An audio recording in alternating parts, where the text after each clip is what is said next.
China के लिए ना एक बड़ी बेइज्जती कराने वाली बात निकलकर सामने आई है। स्क्रीन पर एक वाटरफॉल देख रहे हैं आप। दुनिया का सबसे ऊंचा वाटरफॉल है। तो आपके मन में ख्याल आएगा तब तो यूनेस्को ने इसे सम्मानित भी किया होगा। हाँ जी, सम्मानित भी किया है जैसा कहा जा रहा है, पर इसका राज खुलकर निकल कर आ गया है और इस राज ने बड़ी बेइज्जती करा दी है चाइना की। जानेंगे क्या है मामला। तो वहीं दूसरी तरफ क्या भारत के मिसाइल इस्तेमाल कर रहा है इजराइल। जियोपॉलिटिक्स में बहुत कुछ चल रहा है। भारतीय मिसाइलों की वजह से एक बवाल भी खड़ा हो गया है। हमेशा की तरह CIS न्यूज नेटवर्क के इस एपिसोड में जानने को मिलेगा बहुत कुछ। आइए जानते हैं इन खबरों को विस्तार से। स्क्रीन पर देख रहे हैं आप, ये दुनिया का सबसे ऊंचा वाटरफॉल है और इसका नाम क्या है, युनताई पर्यटन पार्क। यहाँ पर बहुत सारे लोग आते हैं। 1024 फुट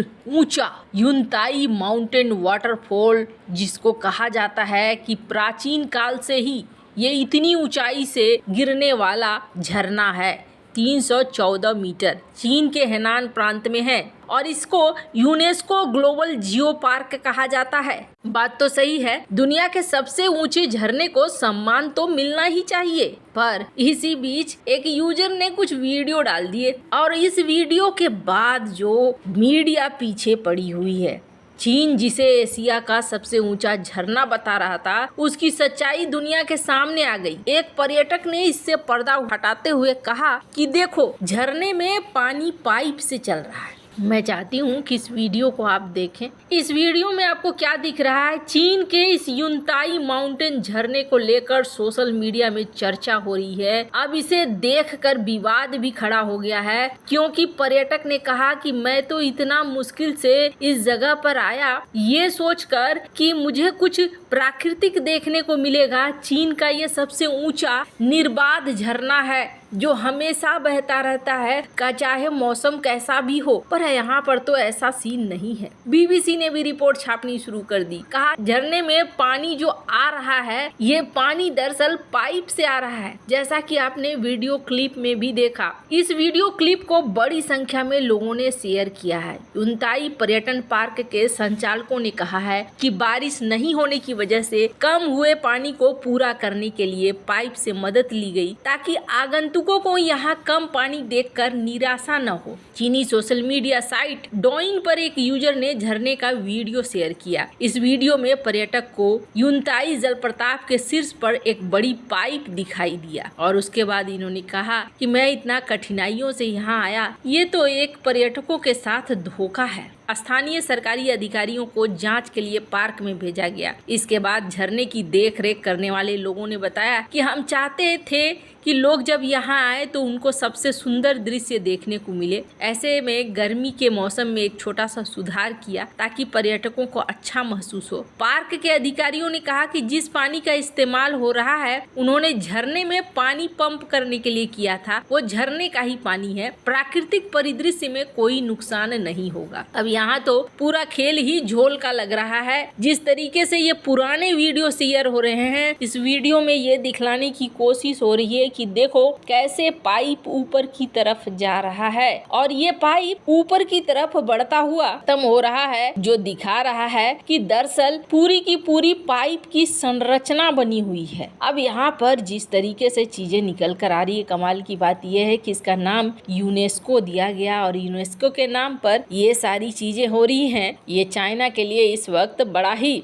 अपमानित करने वाला सीन बन गया है। इस तरीके के राज खुलने लगे हैं। अब तो कई सारे यूनेस्को के हेरिटेज वाले साइट्स पर भी लोगों का ध्यान जाएगा कि क्या चाइना में ये सही में है या फिर चाइना की इंजीनियरिंग तो नहीं है। बहुत सारे लोग ये भी कह रहे हैं कि ये जो कुछ भी दिख रहा है ये चाइना की इंजीनियरिंग का कमाल है। खैर, जहाँ एक तरफ ये सब कुछ चल रहा है, वहीं दूसरी तरफ इजराइल में भारत विवादों में आ गया है। दरअसल मामला क्या है, इजराइल और हमास का जंग चल रहा है और इस जंग में अमेरिका जहां एक तरफ ये कहता है कि हम इजराइल की आलोचना करते हैं, इजराइल को ऐसा नहीं करना चाहिए, ये गलत है, वहीं $3 बिलियन में 25 F-35 विमानों का सौदा भी कर रहा है। सिर्फ इतना ही नहीं, ये भी देखने को मिल रहा है कि इजरायली पीएम नेतन्याहू कहा जा रहा है कि जल्द ही यूएस कांग्रेस को संबोधित करेंगे 24 जुलाई को और अपनी बात भी रखेंगे कि वो जो एक्शन ले रहे हैं वो एक्शन कितना हद तक सही है। हमने सुबह सुबह आपको बताया था कि किस तरीके से हिजबुल्लाह के साथ भी एक युद्ध की संभावना बन रही है। अब इजराइल की सेना ने हाल ही में एक नया कांड किया और इन्होंने क्या किया, नुसैरत गाजा में यूएन की ओर से संचालित एक स्कूल पर मिसाइल हमला किया और अब दावा किया जा रहा है कि इस हमले में इजराइल की सेना ने भारत में बनी मिसाइल का इस्तेमाल किया था। स्क्रीन पर एक वीडियो देख रहे हैं, इस वीडियो में एक मिसाइल वायरल हो रहा है। फलस्तीन की कुद्स न्यूज की रिपोर्ट के मुताबिक इस मिसाइल का अवशेष मिला है और उस पर मेड इन इंडिया लिखा हुआ है। इससे सोशल मीडिया में बवाल मचा हुआ है। बताया जा रहा है कि इजराइल ने ये हमला 6 जून को किया था। इससे पहले भारत के इजराइल को विस्फोटक भेजने पर भी बवाल मचा था। इस कथित भारतीय मिसाइल के अवशेष मिलने के बाद कहा जा रहा है कि गाजा के लोगों का दावा है कि नुसरत शरणार्थी शिविर में यूएन राहत एजेंसी मदद पहुंचा रही थी। यहाँ पर बड़ी संख्या में फलस्तीनी शरण लिए हुए थे। वहीं अभी इजराइल की ओर से इस पूरे मामले पर कोई बयान नहीं आया है। अब इस मिसाइल के हमले से लोग घायल हुए हैं। कहा जा रहा है कि हमले के बाद इमारत तबाह हो गई है। अब अगर ये वाकई मेड इन इंडिया मिसाइल है तो भारत को जांच करना पड़ जाएगा कि ये मिसाइल वहां तक पहुंचा कैसे। भारत अब तक गाजा युद्ध से दूर रहा है। यही नहीं, भारत ने खुलकर मांग की है कि फलस्तीन को अलग देश का दर्जा दिया जाए।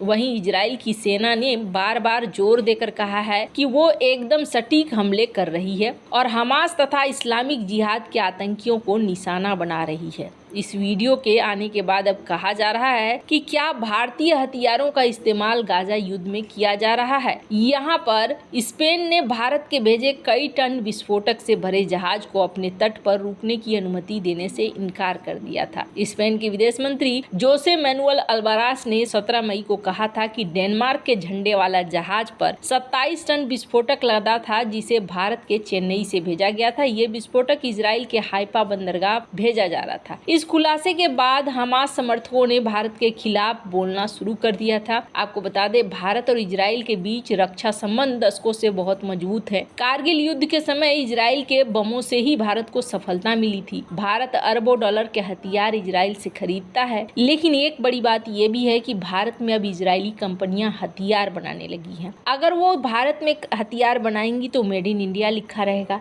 लेकिन अगर वो सब्सिडरी है तो वो अपने हथियार का कहीं भी इस्तेमाल कर सकती हैं। दूसरे देश की कंपनियां अपने कई सारे ब्रांच खोलती हैं और फिर वो काम करती हैं, पर ये मिसाइल तो उनकी अपनी होती है। ऐसे में यही माना जा रहा है कि यहाँ पर कुछ चीजें हैं। वैसे भी भारत ने हाल में जांच के लिए एक टीम बिठा दी है कि कहीं भारत के हथियार थर्ड पार्टी तक तो नहीं पहुंच रही है। वैसे आपको क्या लगता है इन सब मामले में, आपकी क्या राय है, कमेंट कर जरूर बताएं। जल्द मिलते हैं अगले वीडियो में नई खबर के साथ।